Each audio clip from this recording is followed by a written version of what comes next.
I am on live as promised. Let me make sure my volume is up. Um, is my thing not? I hope my volume is up. Oh no, I'm hoping it is up. So anyway, let me pray before I start this. Thank you, God, for giving me another opportunity to go live and to do a recap on what I learned today on while reading the Bible. I pray, God, that you continue to lead and guide me. Speak through me. Humble my spirit so it's none of me and all of you. Speak through me, God.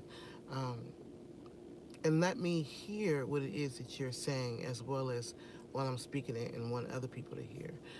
Give me confirmation, give them confirmation of what you're saying in this season and this time at this hour. I thank you for all that you do and for all that you've done and for all that you're doing. I praise your name. In Jesus' name, amen. Please cover this live and allow those who you mean to or who need to receive this message to come and receive what it is that you are having me to say. All right, love you. Amen. All right, so today I read on BIGO Live, and I actually did it this morning, but I was trying to fix my hair. I had to actually take my braids out. As you can see, I took my braids out, right? And I'm actually in the middle of doing my hair. So I had to wait until kind of later to do it.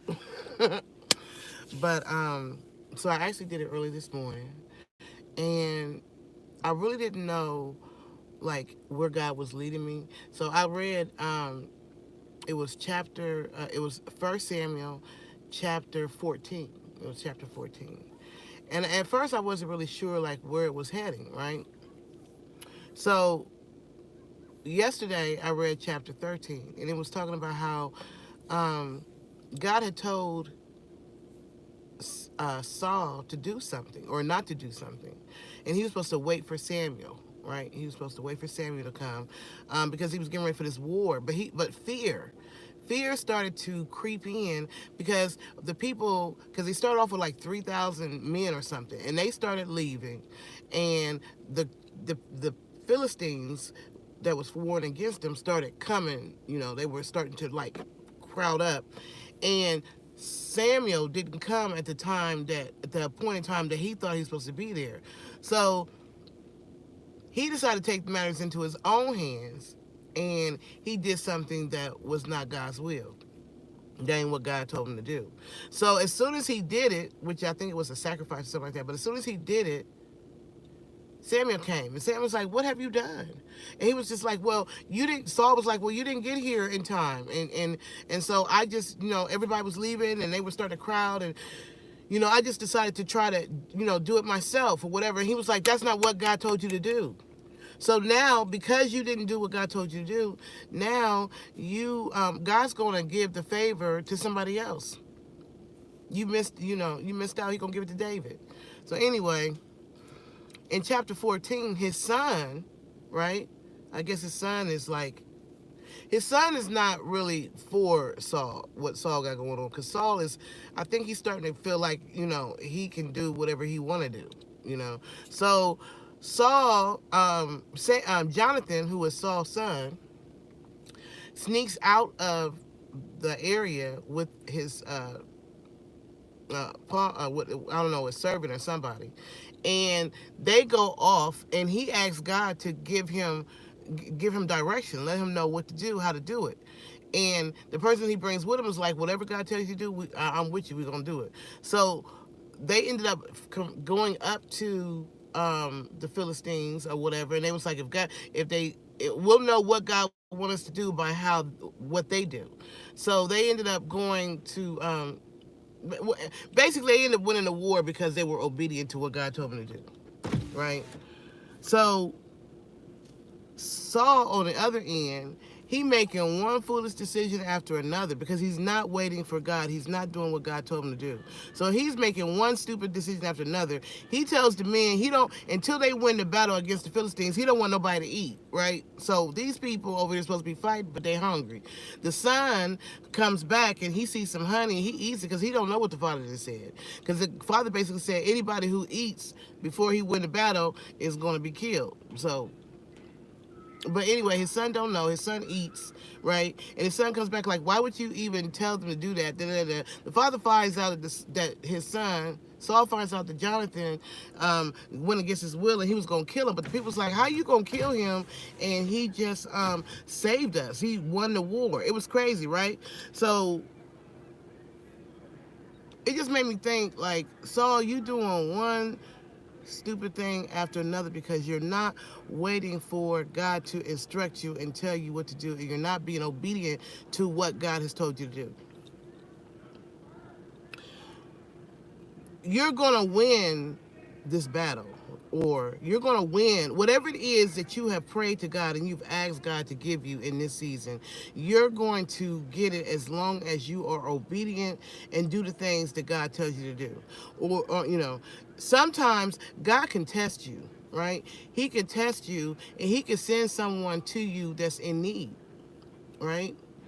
And or he could test you, you know, and just to see if you're going to be obedient to help that person or to do something for that person or whatever. And if you don't, be obedient to what God is leading you to do because of your own selfish needs, because your own well, I don't feel like it. Well, why should I? Well, this is my when you get into that selfish type of energy, you are not operating in the energy of God. You're not doing, because God is love, and God said you're supposed to help each other no matter what. So if you get to a certain level as you're pursuing these things that God has promised you, and you're not obedient to the instruction, you can lose it. Just like that. God, sometimes God tests you. He'll test you by sending someone to you who you're supposed to help. And you may not even really feel like it. But if you don't do what he's told you to do, if you're not following his instructions, you'll end up making foolish decisions that will end up being costly to you. Like you'll end up doing things in your own will. Like, I don't want to help them, but instead I'll spend the money over here doing something else when you could have really been helping that person. You spent that money that person asked you for help, and you knew you had it, but for whatever reason you didn't want to help that person. So instead of helping that person, you told them, I ain't got it, I ain't gonna be able to do it for you, right? But then you take that same money that person asked you for and spend it on something that's going to gratify you. That's God testing you. And you can best believe you're going to do something foolish where you're going to wish you that went ahead and helped that person or sowed that seed or did whatever he told you to do, because you're going to be spending more money than you would have spent by just helping that person. You didn't want to help that person because you felt like, why are you asking me? Why I don't want to do it? Don't you got somebody else to ask? That selfishness. You're not in the spirit of love when you are not willing to help someone who has come to you in need. So when that happens, you end up having to pay for that in another way. When you do people wrong, you have to pay for that in another way or some kind of way. It becomes a very expensive lesson, right? Saul was making foolish decisions, and them foolish decisions is going to cost him. It cost him the favor of God. It cost him the leadership that he would have had as king because he wasn't following God's instructions. So before you do anything, right? Even when you're starting a new business, or you got this idea, before you start to even work towards doing it, get down, pray, and ask God for guidance first. Ask him to direct your footsteps. Make sure that's the way he wants you to go, and you're not just doing it because you think, oh, this will do. This is what I need to do. Like you might see some opportunity and not even realize that there ain't nothing but a get rich quick scheme that's going to take your money. But if you'd have stopped and prayed and waited to hear direction from God, then you would have known that was not the place to sow your money or put your money at or invest in. God is going to guide your footsteps one step at a time.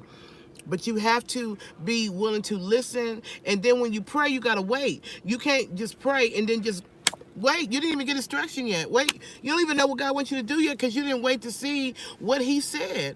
Saul didn't wait to hear back from God before making decisions. Saul didn't wait for Samuel to come before he decided he was going to do his own thing because he felt like he know what's best, and he's going to do him. That was the wrong decision.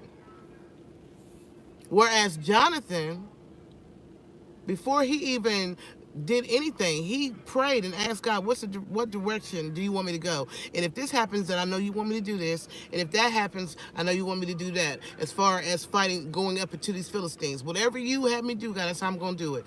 And because he prayed first and he got direction, he was able to win the battle, right? He won the battle because he got the instruction. He waited, and then he used wisdom as to which way God was leading him, and he acted accordingly. And then because he acted accordingly, favor was on him. Even when he got back and his daddy was trying to kill him, still, he had favor. The people wouldn't even let Saul kill Jonathan, even though Jonathan went against the king's rule, or whatever. Pray before you make any decisions. Pray before you do anything. And anytime you have an opportunity, listen to what I'm saying here. Anytime you have an opportunity to be a blessing to someone, while you're on this path, while you're on this journey to reach the dreams and goals and things that God has put in your heart, while you're going that way, anytime you have an opportunity to be a blessing to someone, anytime someone comes and asks you for help and assistance, and you know you have that ability, do that. Be obedient. Sow that seed. Help that person. Do that thing. Because you don't know if you're being tested. See, you don't know if God is testing you. If I give them a lot, will they still be obedient? Will they do what I'm telling them to do? Once they get to a point and they get hundreds or thousands or millions, and I tell them, send this money here or do this with that money or that, will they be obedient? Because if you're not obedient with a little, you're not going to be obedient with a lot. If you're not willing to listen to instruction about little things, you're not going to be willing to listen to him about a lot of things. So while you're on your journey, write the vision, make it plain. Pray and ask God, is this the right direction? Is this what you want me to do? Lead me where you want me to be. Let me hear your voice. And along the way on that path, as you're doing what you feel like God is telling you to do, if little beggars or homeless people or whatever, someone comes to you and asks you for help, whatever, give. Don't be selfish. Don't have that pride, that why you asking me, don't you should have worked for it. No, don't do that, because you don't know when you are entertaining angels unaware, and you don't know when you're being tested. While you're on this journey, this spiritual journey towards your dreams and goals, you are also supposed to be gaining wisdom and knowledge and understanding on the ways of God. And God is love all day long. God is love all day long. He gives us every day unconditionally, whether we do right or wrong. So in your journey, in your path, just remember that. Don't do nothing without praying first. Write the vision and make it plain. And then be obedient to whatever God puts in your spirit. And if somebody comes to you and they ask you for help, whether it's something that you really want to or not, what's going on, Troy? I appreciate the subscription, sir. I feel like, let me finish my sentence and I'm going to come back to you, Troy. Do whatever God is leading you to do. We're on a journey towards whatever the leadership, the open doors, the new dimensions. God is raising a people. He's leading you. He's guiding you. He's instructing you. And instruction comes in many ways. And sometimes there are different tests along the way, and He's testing you to see, will you be obedient? Will you do my will? When I get you up there and you become king, or queen like Saul, will you still listen to me? Will you still follow direction? So, Troy, I'm on this live because I am. Um, God has God has given me an assignment. And the assignment that he's given me beyond what I do on BIGO Live, I do Bible study and music ministry on BIGO Live. I like doing it on BIGO Live because I can play music and all that kind of stuff, and it really only lasts for as long as I'm on live, and then you can't go back and see it, right? But I enjoy doing it because that's where God led me to do it at, to actually read the whole thing. But then he has recently told me to come to YouTube and to replay it. Yeah, he told me to come to YouTube and to redo it because he he he is giving us platforms. He's increasing our territory. You understand what I'm saying? He's increasing our territory in different ways, in different areas. And he's raising us up. Some of you may be going into leadership areas in the political realm. Some of you may be going to leadership areas in the media, entertainment. Some of you may be going through leadership type positions within education, with dealing with children or dealing with elderly or wherever. God is leading his children. He's placing his I call y'all earth angels. I call us earth angels. He's placing the earth angels, Troy, in different areas so that we will be able to do God's will. A lot of people frown on people who are in the secular music industry. They frown on us, you know. Oh, well, you know, how you gonna be about God's work and you listen to secular music or you deal with rap and that the other? You don't get to say where God is placing his earth angels. If there's a whole bunch of demonic stuff going on in the music industry, why would God not send his angels there? Why would he not send his angels there to help pull out some people that have a purpose and that need to be brought out before Satan gets a deeper hold on them? Why would he not want to pull out somebody who's in the depth of craziness and pull them out and raise them up to be a leader so that they have a testimony? People are so judgmental. God is leading his people. And so God has led me to YouTube. And I use my YouTube for different things. You know, I use it for my movie. I use it for music. I use it for my podcast or whatever. I don't put no restrictions or limitations on what I do. I do what I feel like I want to do, and I do what the Lord tells me to do. I believe you're one, and I believe it. You know why I believe it, Troy? Because you're here. Because God brought you here. Because before I even started this live, I said, bring to this live who you want to be here.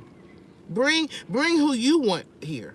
So the fact that you are one of God's angels does not surprise me. What it tells me is that you are also someone who is in a transitional stage of your life where God has opened or is opening new areas, new doors, new territories, and he's taking you to a higher level. But as you're on this journey, he also wants you to continue to use wisdom and pray and listen to his instruction and let him guide you, like me, like everybody else that he's bringing here. Yes, we got to. That's why I listen to different, when I'm on live, I'll listen to different ministers, because you don't know how God speaks to people in different ways. He speaks through the media, right? Because if he's raising up messengers and prophets, that means he's putting messengers and prophets everywhere.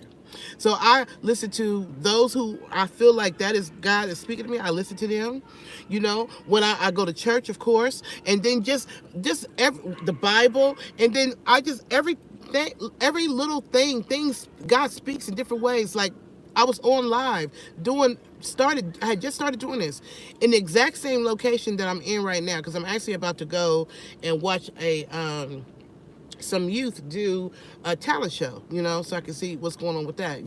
I feel like God is leading me towards the area of youth. But anyway, I was in this exact same position when I did that long live, that was like 50 minutes long, when I was talking about, I don't know. But anyway, while I was on live, I knew that God was speaking to me, and what I was saying about God placing His angels in different areas in the ministry, in media, in politics, in education, in health, and everywhere. Nursing homes, wherever God is planting you daycare center. He's placing His angels everywhere because there are souls that needs to be ministered to. There are people who you have to meet who you are either going to be a changing thing for their life, like Samuel was for Saul, or there's going to be something about them that you got to get from them or whatever. So I'm sitting here doing this exact same live, and while I'm talking, redbirds just start flying by my car. Like the first one that flew by, I actually acknowledged it while I was on live. I said, "Oh, I see you." I mean, my eyes literally followed the redbird, and I said, "I see you, Lord. I see the confirmation." And it was like after that, I seen about 4 or 5 of them. Mind you, I had not seen redbirds in months. I had not seen redbirds. I was in Columbus about to come make my trip to Georgia when I seen the last redbirds. That was like months ago. I hadn't seen no redbirds at all. But when I get on live and I'm talking about what I feel like God is leading me, it's like He gave me confirmation through those redbirds, because He knows that redbirds are significant for me as far as when I feel like God is speaking to me. Everybody, God got different ways that He speaks to everybody. He speaks to some people, I am a skilled screenplay writer. Okay. So I'm also a filmmaker, and that whole journey was nothing but a God, for real, for real. But so that means that God is going to use you in that area. I don't know how. Maybe it's through the movies that you're going to create, the screens that plays that you're going to create. Or maybe he's going to put you, connections either within the independent realm or with mainstream, or maybe you're going to end up helping children to learn how to write. I don't know how God's going to use you. What I say, I don't care where you are in sometimes you're in those hard places like prison or wherever, and that's when God can speak to you, because a lot of times, Troy, we be too much here there going, I gotta get it, I gotta get it, and we don't have time to stop and stand still and listen to God. So sometimes things happen, situations that are out of our control. Sometimes people end up in prison for a couple years, but during them couple years, God is speaking to you. You're creating things, you are doing things, you know what I'm saying? Or sometimes people get sick, and it's only when they get sick and they can't work and they can't move that they got to sit still and they got to listen to God. Or maybe when they go through some kind of trial and tribulation that'll knock them off their feet and bring them down to the knees, and then that's when they're ready to listen. But then that's when God really has a chance to speak to you. It's when you're at a most humbling time that some of the most powerful things come about. So if you picked it up in prison, I don't know if that means you were a worker there or you were one of the people there. Either way, no matter which side you were, whether you were the security or or you were the prisoner, either way, it was important for you to be there. It was important for you to be there. You needed to be in that prison no matter which role you took, because that was the next level of your assignment. Jesus, that was the next level of your assignment. Like Joseph. Joseph was a prisoner, right? Joseph he had to go that way. What happened was necessary. He had to go that he had to get thrown in the pit. He had to get taken to Egypt. He had to go down there, be in that the Potiphar's house, and the wife lie on him. He had to end up in the prison so that he could interpret some dreams, so he could get up to the king, so that he could save a nation. Jesus. A lot of times we look at the trials and tribulations of our life as the worst things, and most of the time that's not even the case. We are on an assignment, and we're on assignment, and we got to go through training. And sometimes those trainings have us in places that we don't want to be. You know, you may feel like that rape was the worst thing ever, right? And it was. Nobody's downplaying that. However, it also caused you to create a nonprofit organization to assist other rape victims. And so now you're helping other rape victims overcome and find their purpose and move forward in life. Things happen for reasons that you don't understand. Yes, you was molested, and I'm sorry for that. But then I also caused you to write a book, and that book caused healing because it allowed people to address their own issues and trials and tribulations, and it caused them to have healing. Jesus, yes, I understand. You went through being tortured because you were heavy set as a child, but that also caused you as an adult to create programs to help obese children. I'm speaking to somebody. I'm speaking to somebody. Mm. That's a prophetic word for somebody. Those are prophetic instructions for somebody. Somebody, I just gave you prophetic instructions. Jesus. Because what I just said fits you. What I don't know if you're on live now or you're going to be on live later. You're going to see it later. But somebody out here, whatever the pain was, whatever the turmoil that you still holding on to the pain, you're still upset, you're still mad at your baby mama because she took you down for child support and won't let you see your children. Okay, so what you gonna do about it? Turn that pain into power. How about you create an organization where fathers join and get legal services, money, and nonprofit donations and stuff so that these fathers can get a legal team to assist them when these mothers who mad because they done moved on with their life won't let they see their kids even though they paying child support and they doing the most. Like you got to turn your pain into a testimony and you got to use it and understand that God, you're only in that situation because there's a greater purpose that you need to figure out, that you need to understand, and you got to get down on your knees and ask God what is it that you want me to do? What am I supposed to be doing? How am I supposed to turn this around?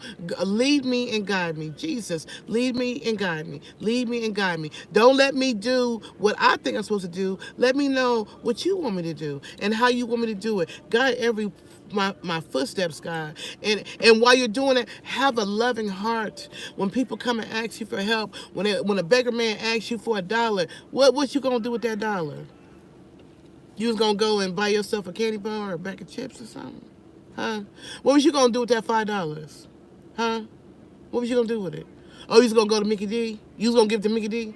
You got a man over here that you driving down the street, you know darn well you ain't really you not hurting for nothing, and you see somebody and they ask you, can you help me? Your first thought should not be, oh, here we go, another beggar, always asking or act like you're knowing that you got $5 in your pocket. Your thing should be, I'm gonna go ahead and give that to you. You know why? Because God is looking at your heart, and anytime you help other people, God is going to. You know what? I'm not sure what your story is, Troy, but I'm not sure YouTube will let you run my story. Are you in prison right now, Troy? Because why you can't run your own story? And so focused, you know I'm being honest. People are so selfish.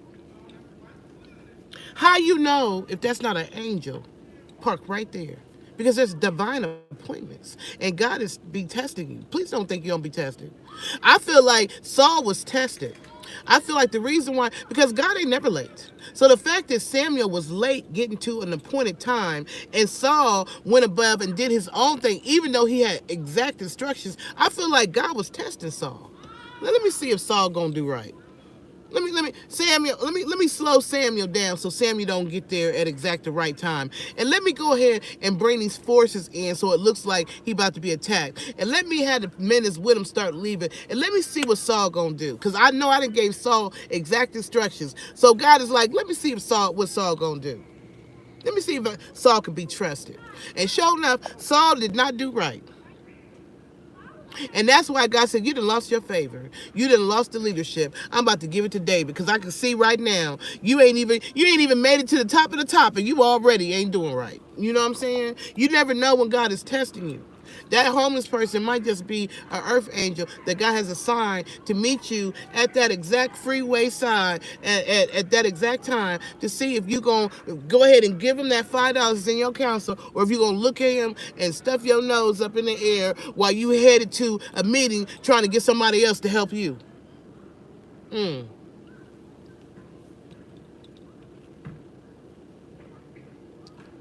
I don't be trying to make these long, but I don't know what it is. God comes over me. It's just like I gotta say what's in my spirit. Anytime you got an opportunity to do right, do right. If you got an opportunity to bless someone that you can, even if sometimes it ain't about giving, it's about teaching. How teach them, or whatever it is that God is telling you in this hour, because only you know where you are in this time, in this season of your life. But whatever God is saying for you to do, go ahead and do it. Go ahead and do it. Write the vision. Pray first.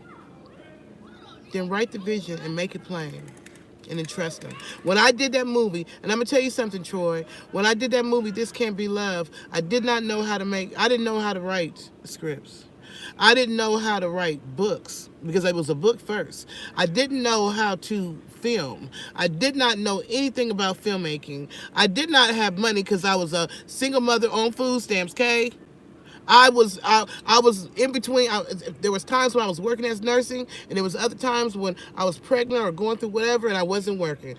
When God gave me that, and when I received that information on making This Can't Be Love, when I got down on my knees and I prayed, I asked God, help me to make it into a book, God, and help me make it into a movie. I didn't have any of the resources. I didn't have any connections. And no, I'm not in prison. Praise God. Thank you, Jesus. Listen, Troy, I didn't have any connections. I didn't have any skills in the entertainment industry. I did not know how to write books. I did not know how to do scripts. I did not know how to edit movies. I didn't know nothing. When I say I didn't know I didn't know nothing.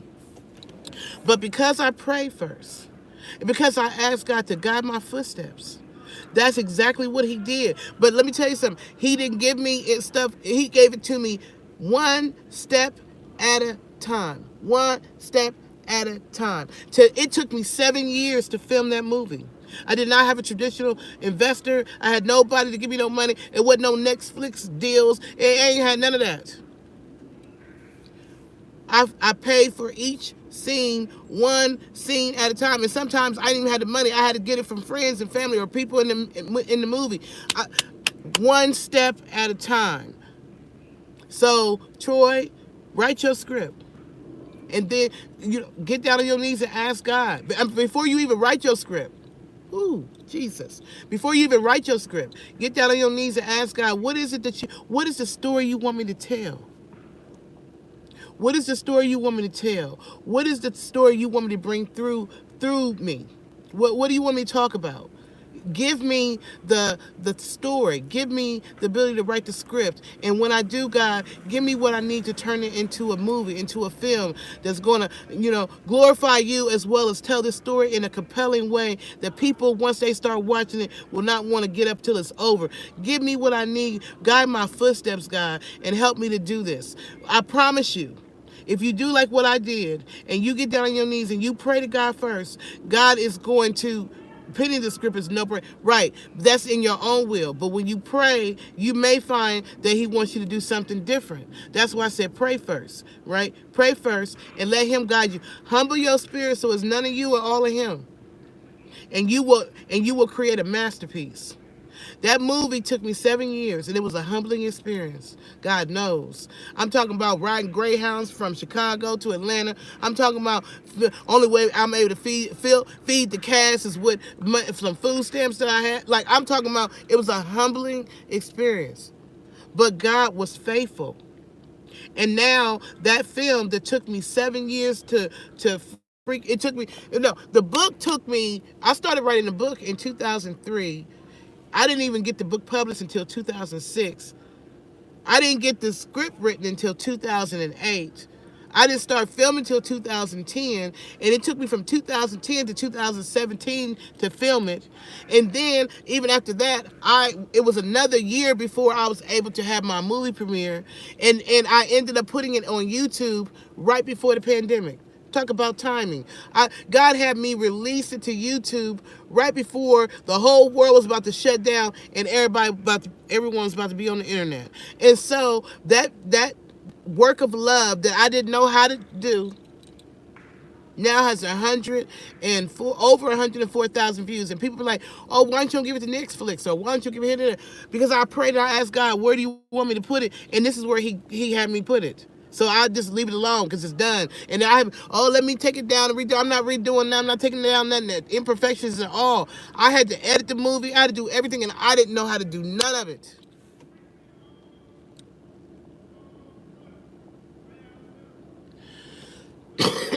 I will give you. So what I can say to you, Troy, because I'm helping you now, right? You have a community center.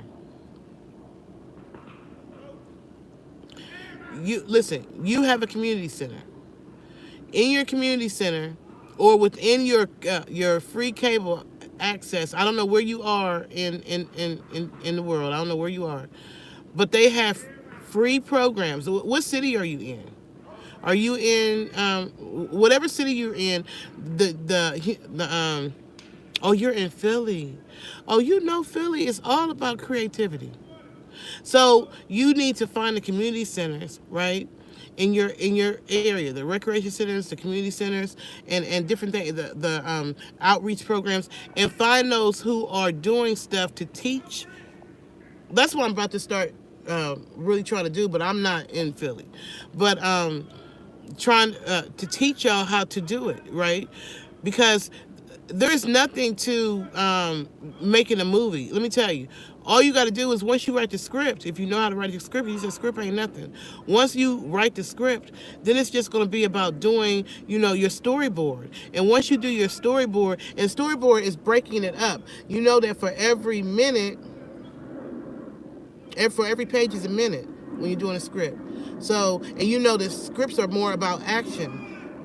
You use dialogue, but you want them to see, whereas in a book you're telling. So there's not as much dialogue in a script, and there's more, all the other stuff, the action, the stuff. Da, da, da. But once you have it, then it's just about hiring a videographer.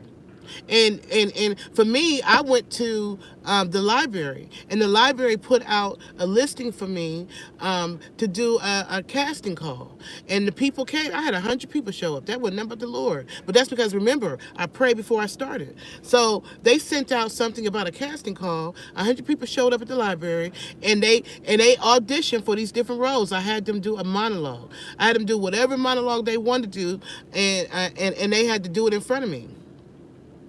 So you have to hire, what you will have to do is hire a cameraman. If you already, I got video equipment, so either you can, if you don't know how to work that equipment, then you have to hire someone, and you can pay $200 or $300, for a couple hours of filming. It may take you time if you want to do it independently. That's the way I had to do it. I hired people. I went on Craigslist, or I went to the university, the college. Every school, every college, every city has one of those filmmaking schools there with students, interns, people who want that hands-on-hand experience. That's what I did. I used all the resources. So what you do is go on Craigslist. If you don't got the money, see if you can make some kind of agreements with the colleges or the universities, and I know Philly got them, where that you got people who are going to school for cinematography. I think that's what they call it. Oh, in Atlanta? No, Philly got it going on. I was just up in Philly. Philly is a creative city. You're right in the tri. Philly, New York, and Jersey. Isn't that tripod area? Yes. So you have them send you, when you go on Craigslist, there must be other people who's going to need this information. And that's why it's going beyond what I expected. But I'm going to go ahead and continue this because I never know why God is doing this. So when you go on Craigslist, you ask them to send you their their demo reel, and or their website, and then you start finding the ones. Like, I would interview them, and I would look at their demo reels, and I would see who had the best cameras, and I would ask them what kind of camera, because the thing is, you kind of want the same camera for if you're going to be filming over time, right? You want to use the same kind of camera so that your footage looks the same. Because if you use different levels of camera, they may not have the same look, even though, an editor can fix that in editing. But if you're not someone who can pay for a high class editor, then you want to make sure you're using the same camera throughout that whole footage. But Craigslist, your community centers, you know, books online. I did a lot of reading. I ordered books.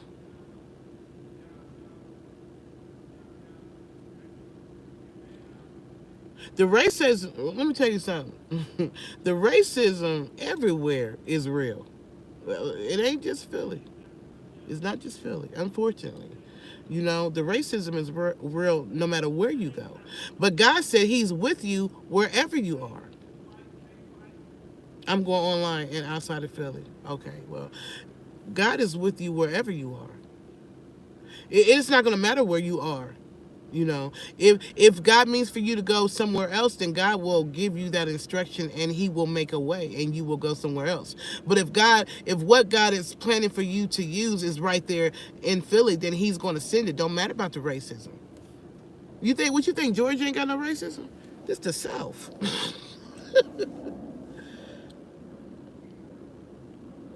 Who blocked you since 2015? Philly? Okay. Well, then you definitely need to get on your knees and pray before you start anything. So that, first of all, you take you change your mindset, and you start believing that what God said you could do, and He will send you what you need in spite of. So first and foremost, because what I'm seeing right here and what I'm reading is that you're not really feeling like you can do it. And if you're feeling like you cannot do it, and if that's your mindset, and if what you're seeing in Philly all around you is nothing but a blockage, and they're trying to stop me, and they're trying to hinder me, and they're trying to, then you got to change your mindset. Because God said with Him all things are possible. And He said, I'm with you wherever you go. That means it doesn't matter where you are. Nobody can stop what God has for you. But I'm supposed to be in here watching these children perform. So praise God. Thank you, Troy, for stopping by. And I hope that whoever else is, you are in that point of making films and you're trying to figure out where to go, how to start, or whatever. I pray that this live helped you, especially if you're someone like Troy, who you already know how to write scripts or whatever. And thank you, So Focused, for stopping by. I'd like to watch your movie. So you will go, it's right there on YouTube. So all you got to do is put in Patricia M. Goins, This Can't Be Love, and the film is there. The movie's there. And I'm really proud of how it came out because we did not have a budget. I didn't have money. I just was determined to learn, and even though it was a rough 7 years, I refused to quit. I refused to let anything stop me from doing the vision and the dream and the prayer that that God had placed in my heart and that I had prayed about. And I didn't allow no negative chatter within my brain to tell me I couldn't do it. Although I did have times when I wanted to quit. I'm not gonna lie. I had times I wanted to quit, but God wouldn't let me. So it was definitely a work of love. And for me, the whole thing about the book, about the movie and everything was really just about, it was really just about forgiveness. I'm going to do story time. I'm going to start doing story time on YouTube and stuff because, I'm a creative person anyway. But, yeah. So Peace and love to y'all. I appreciate y'all. Share this with somebody. You never know where people are in their life and what they need, and you never know who needs to be encouraged or inspired. So the whole breakdown of this was trust God, write the vision and make it plain, pray before you do stuff, and make sure that you're obedient to whatever God tells you to do, and also be willing to help other people along the way because you never know when you're being tested. So help people when you can, in whatever way God instills in you to help, right? And don't place God in a box. And make sure that when you are speaking and writing about what you want to do, let it always be, I'm going to do this. It's going to work out. No weapon formed against me shall prosper. Nothing shall stop me from doing what God has told me that I can do. And it doesn't matter where you are, Troy. It doesn't matter what city you live in. It doesn't matter what state. It doesn't matter how many racist people try to stop you. If God says something is for you, it's for you. If God said you're gonna do something, I don't give a darn if you the only black in a whole city of white people. If God said you're gonna do that, He's gonna send those Caucasian people to come help you. It don't matter. So change what you say and trust Him. Trust God to provide what you need every step of the way. Okay? All right, I gotta go. Peace and love, and thank you for stopping by. I appreciate you.